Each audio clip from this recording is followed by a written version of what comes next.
Di zaman yang modern ini, hampir semua hal bisa dijelaskan dengan sains. Namun, orang-orang Bali memiliki cerita tersendiri tentang bagaimana terbentuknya sebuah danau. Danau yang bernama Danau Batur. Om Swastiastu.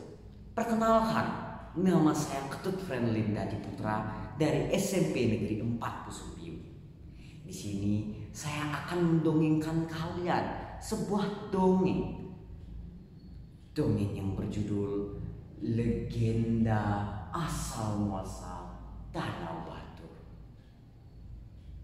Pada zaman dahulu kala, di sebuah desa Bali, hiduplah seorang raksasa bernama Kebo Iwa.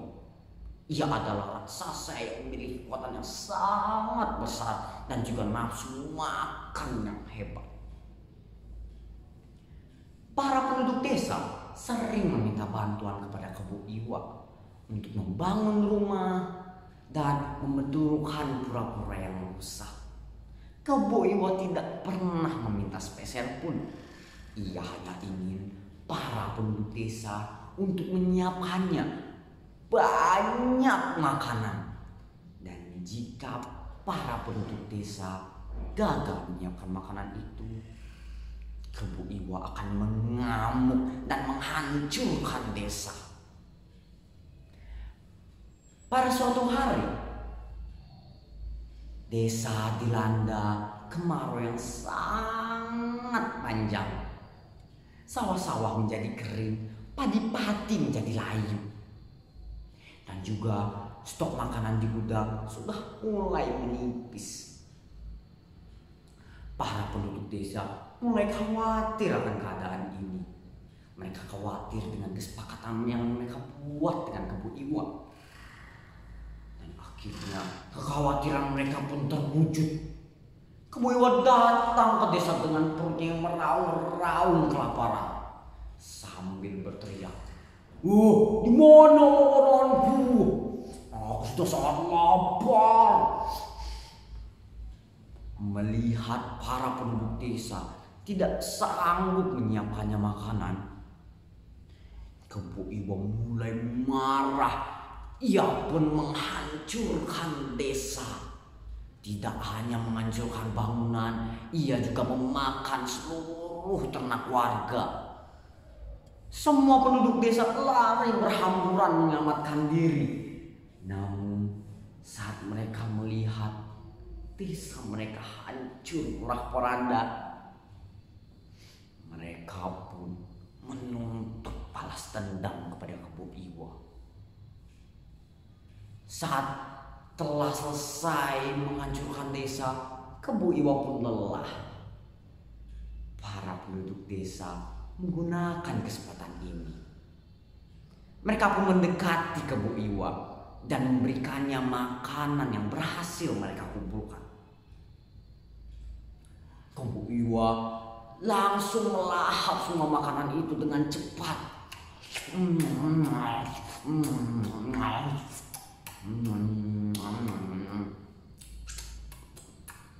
Lalu mereka membuat kesepakatan baru di mana para penduduk desa akan tetap memberikannya makanan.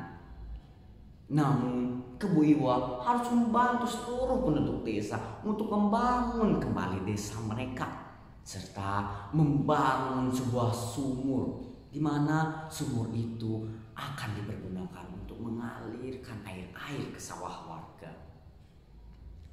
Kebo Iwa pun setuju. Kebo Iwa menepati janjinya. Ia membantu seluruh penduduk desa.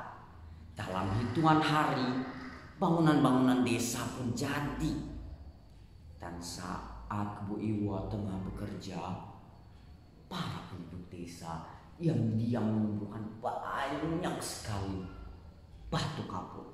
Kebo Iwa yang melihat kejadian itu, lalu dia bertanya, "Mengapa kalian mengumpulkan banyak sekali batu kapur?" Dengan panik, kepala desa pun menjawab, "Kami mengumpulkan batu kapur itu untuk membuat kamu sebuah rumah. menyelesaikan tugasmu terlebih dahulu. Mendengar hal itu, Kebo Iwa merasa sangat antusias untuk membantu para warga. Dan saat Kebo Iwa tengah tertidur di sumur yang ia gali,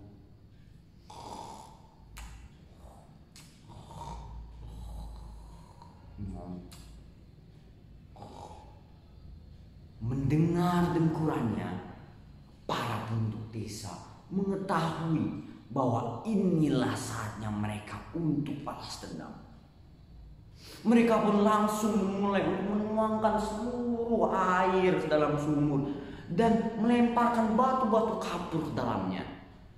Kebo Iwa yang tengah tertidur pulas, ia pun terbangun dan terkejut karena sedikit demi sedikit ia akan tenggelam.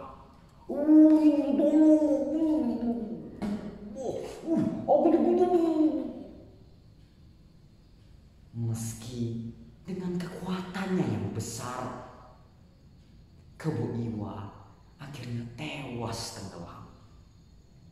Para penduduk desa merayakan hal ini.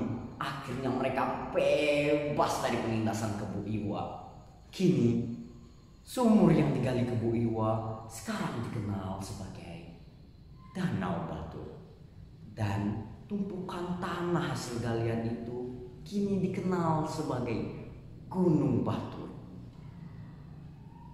Orang-orang tua di Bali sering menggunakan cerita ini untuk mengedukasi anak-anak mereka, di mana jika kita ingin membantu sesama, jangan pernah meminta balas budi. Lakukanlah seikhlas hati. Jika tidak, kalian akan berakhir seperti Kebo Iwa. Itulah dongeng yang saya ceritakan kepada kalian semua. Semoga kalian menikmatinya. Mohon maaf jika saya melakukan kesalahan dalam mendongeng tersebut. Dan saya akhiri dengan Param Santi.